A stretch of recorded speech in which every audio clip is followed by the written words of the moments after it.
What's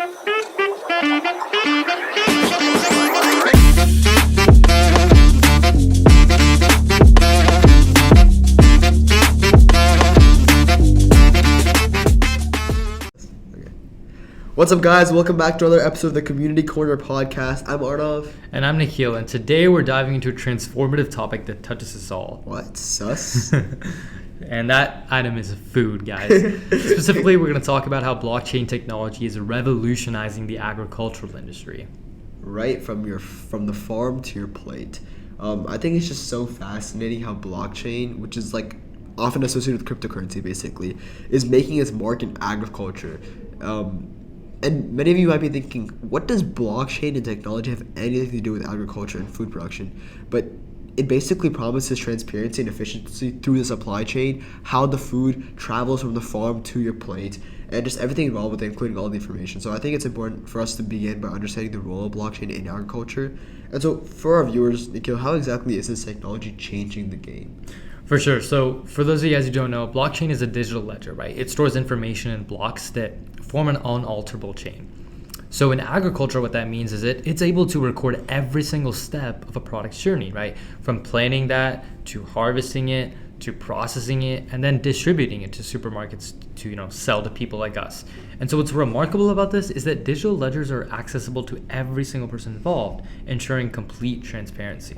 Yeah, I think one very prominent example of that is for example, if you're shopping for strawberries at a farmer's market, with blockchain, you can simply just scan a QR code on the packaging or whatever, and you can access so much information about it, like when it was planted, the details of the farm, how ethical are they, when they were harvested, even the journey to the store from the ground, if there were GMOs or products or fertilizers, because even people like to buy organic fruits and vegetables, which is better in general. It's like having a very trusty food passport, and I think it's so important to have access to that information, because a lot of the time we don't have access to that information, and a lot of the money during the supply chain process goes towards the distributors, which is not very ethical in my opinion, because the farmers aren't getting as much money, aren't getting the worth for their buck.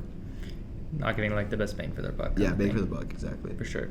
Yeah, I mean, so I think what's also important to understand is transparency not only helps you make those informed decisions, but also ensures the safety and the quality of the food. You really want to make sure that the food that you're literally ingesting into your body and into your spouses, your husband, your wife, or your grandparents, or literally your kids, everyone around you, that you want to make sure that's good food. And so I think these kind of things empower consumers to know about where their food comes from and whether it aligns with their values. And that really helps us support things like local agriculture and sustainable practices. Exactly. I think that's really important, because supporting our farmers with this extra transparency is just better, because it doesn't help those greedy, money-making distributors, and also supports our local farmers. Mm-hmm. But beyond consumers, would you like to dive deep on how this transparency specifically benefits the farmers? Yeah, for sure. So this kind of thing can really track their product's entire journey, right? And identifies bottlenecks or areas for improvement. So when everyone in the supply chain has access to that information, it becomes a lot easier to negotiate fair prices, because everyone kind of knows what's going into that product and what's not. Exactly. For example, distributors might charge might take 90% of the profit and give 10% to the farmers, even when the farmers deserve all 100% or even 90%. That's why local farmer markets are so important, because a lot of the money goes directly to the farmers and not the little middlemen in between who are basically doing minimal work. Mm-hmm. For sure. And I think it also kind of empowers small scale farmers, like you said. It really gives them an opportunity to shine. And so if you, for example, I like to give this example of a small coffee farmer in a remote region, right? So blockchain can help them connect directly with buyers and showcase the quality of their coffee beans, right? It eliminates those middlemen, ensuring that there's a more significant portion of the profits that goes directly to this farmer. And so in a traditional supply chain, without the use of blockchain technology, there was going to be a middleman who would serve as that kind of communication piece. And he might be getting more significant proportion of this profits, even though he may not actually be doing the hard labor of literally sitting there on the farm day in, day out, putting in the work, getting those beans out. And so it's really important to go through that. I mean, obviously there's a lot to gain from this technology, but there are many challenges when implementing blockchain. Not many, but there are obviously implications of that, and I think it's important for us to talk about it, right? Like, standardization is crucial to ensure the different systems can communicate seamlessly, but data security is very much another prominent concern.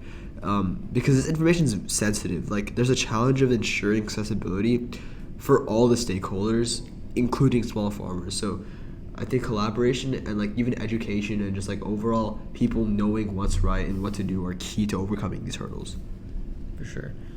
And another thing that really ties into this topic is smart contracts. And so smart contracts are really something that are digital agreements with predefined rules. So in agriculture, what this means is that they automate tasks like payment, quality checks, and delivery. So they go really hand in hand with blockchain technology when everything is starting to become more digitalized. And so think of them kind of as self-executing contracts that eliminate the need for intermediaries and make the process here faster and cost efficient. So that's kind of the theme you're going to see here, is that elimination of those middlemen, basically. Yeah, I think a really like prominent example of that for like how smart contracts streamline payments in agriculture is like traditionally farmers might wait weeks for payments after delivering their produce, but with smart contracts, payment is automatic as soon as the agreed upon conditions, for example, like delivery, quality checks on the products are met. And like, it's very much like instant gratification for farmers and reduces the delays in payment cycle, and some of them might even get overlooked. Like, for example, if I have a week of hard work, I'd much rather get paid at the end of the week than like 2 years. I mean, that's like how relative it is for farmers, because like season by season, that those payment periods might not come for months. And so if you're struggling for a certain time living by paycheck to paycheck, it can be very like hard, especially in the agricultural market in today's world, where a lot of these big agriculture companies are taking over local farmers. For sure. Yeah, I mean, that's definitely a great point. And I think, overall, like, this whole thing about blockchain technology really goes to show how technology can simplify complex transactions. Exactly. And so do you kind of want to share your insights on how viewers can imagine blockchain and smart contracts changing their everyday food choices, Arnav? Yeah, I mean, I think just like kind of all in all, by scanning a product's barcode, you can instantly access information about its origin, ethical practices, its journey, it's from like the farm to the plate, right? And it just empowers consumers to make a choice that aligns with their values and supports transparency in food, and blockchain brings that transparency to agriculture. So hopefully by the end of the episode, viewers can understand how blockchain helps agriculture with transparency, how it supports our local farmers, and how it's just overall better in terms of ethical practices. And I think it's really cool how technology is paving a way for these, like, for a positive change in the system.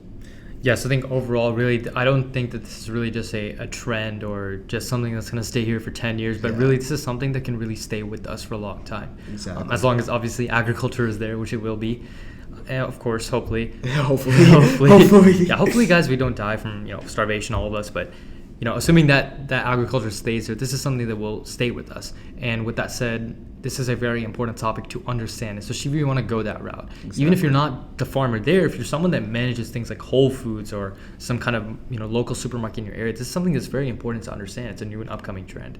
And with that said, we'd like to wrap up this episode of the Community Corner podcast. We appreciate y'all sticking around till the end of this podcast, and we hope you found this insightful. So be sure you guys hit the like and subscribe buttons. Stay tuned for more episodes. And until next time, peace. Thank you.